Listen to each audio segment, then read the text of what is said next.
the lack of contracts in these areas or the lack of family planning services will have negative health consequences for those who need these services.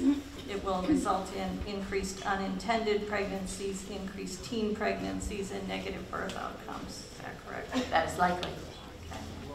And I understand that some counselors here have indicated that they needed additional information about these contracts. Have you answered all of the counselors' questions at this point? We believe we have answered all questions that have been asked to the department.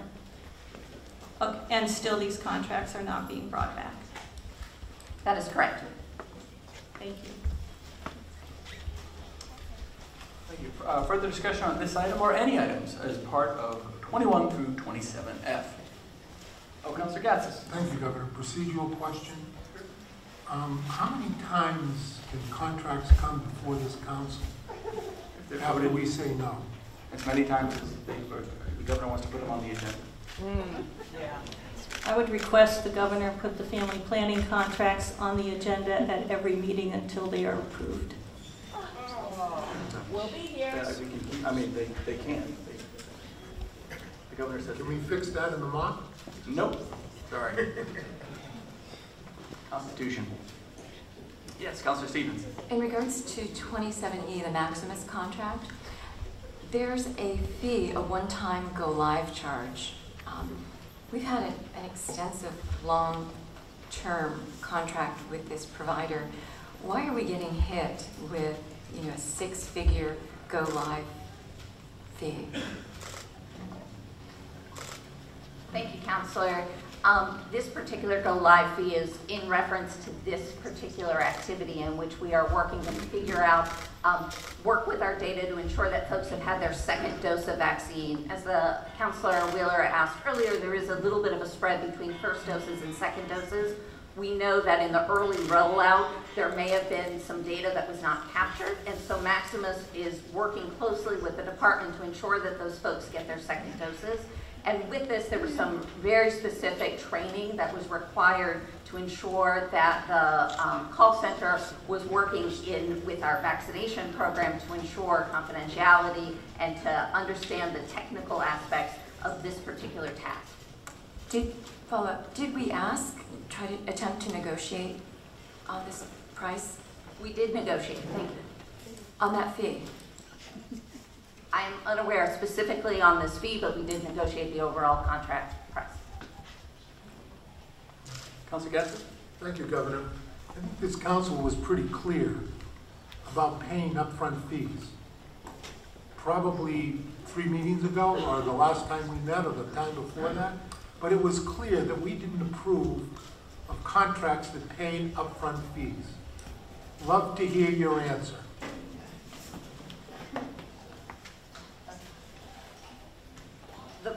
The funding for this, they will invoice us when they set up. So it's a cost reimbursement for the setup. It's not an upfront payment. Well, there aren't many companies that I know of out there that are public companies that people will give them a contract if they're paying up front for a setup.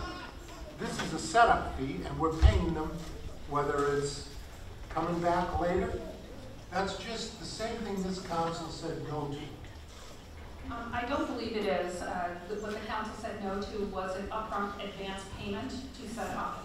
What we had talked about was that most of these companies should be able to invest in the upfront costs without us giving an advance payment. So what we did is we changed our tactic with our negotiations so that they are required to do the upfront investment and then invoice the state afterwards their costs to set up programs. This is, I would say, pretty typical to have your costs reimbursed when you're setting up a new program.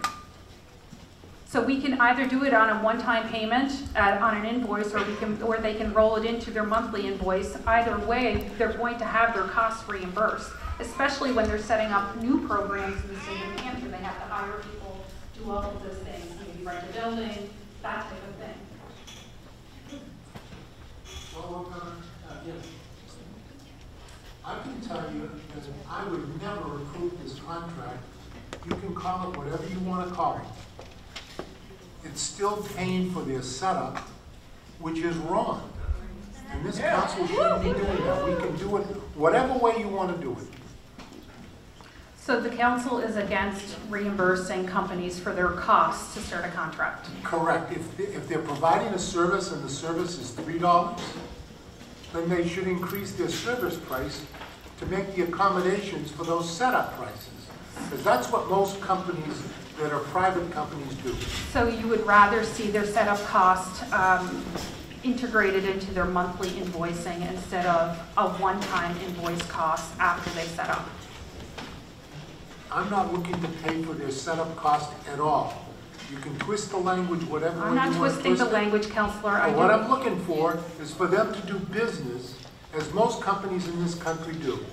If you want our business, come in and do the service. If I may, when we set up a $50 million MMIS system with a lot of upfront hardware, it takes years. We pay for that hardware as they go before they bill us for the management of the system. To be fair, we don't pay for them upfront, but as they put in the servers and all this kind of stuff, it's multi-million dollars. We do pay. So there, I'm just saying there is a precedent here for especially when you're doing the tech system.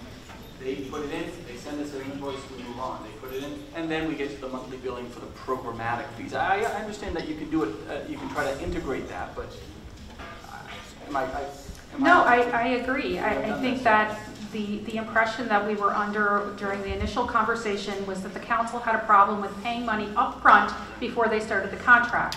So the way we strategized was that we would have the company pay for those startup fees themselves and invoice them to us either the first...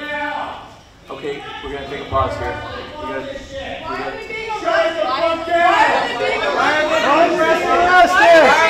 arrested? What are the charges? Why are they being arrested? Stop it, they know they're going to arrest you. Oh, no. Under arrest. Stop it. AJ, just go. The baby's sitting right here. Go. You gotta go. Why are you doing this? Why are you doing this?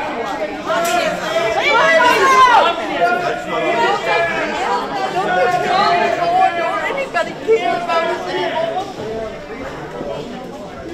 What is wrong? Why are they arresting him? Why are these people being arrested? They didn't do anything.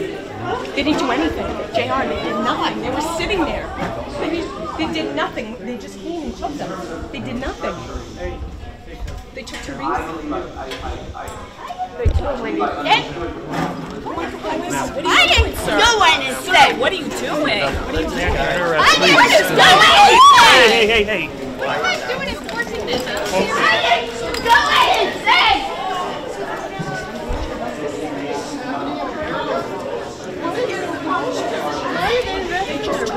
So that was my directive to the commissioner. If we want to see it in an even different way, I suppose we can go back and ask, but we do have a lot of contracts we do this way. But that's on me. I thought we were getting rid of prepay and just making sure that the hardware was We paid $1 for this, the invoice says we paid $1 for this, and we reimbursed. So that is the way we structured it. Now, if they want to, if the council would like us to take all of the startup costs and put them in individual invoices or subsequent invoices, we can do that. But I don't think a lot of companies are going to purchase hardware, buildings, and all the programmatic needs of big $50 million programs and not expect to get reimbursed for it. Councilor Warren? This structure is actually very typical for these kinds of contracts. She did nothing. Commissioner Goulet would probably tell us that with respect to all sorts of IT contracts. And I think the risk of advancing money up front is that we could advance money and then never get the product. But in this case, the way the department has structured this, we are not advancing money. They are actually incurring costs and then being reimbursed for costs. So it's sort of a service plus cost contract, which is totally typical, to my understanding, in the industry. Is that correct, Commissioner? Yes. Councilor Gadsden. Thank you, Governor. I think Commissioner Goulet would say that they're not providing the service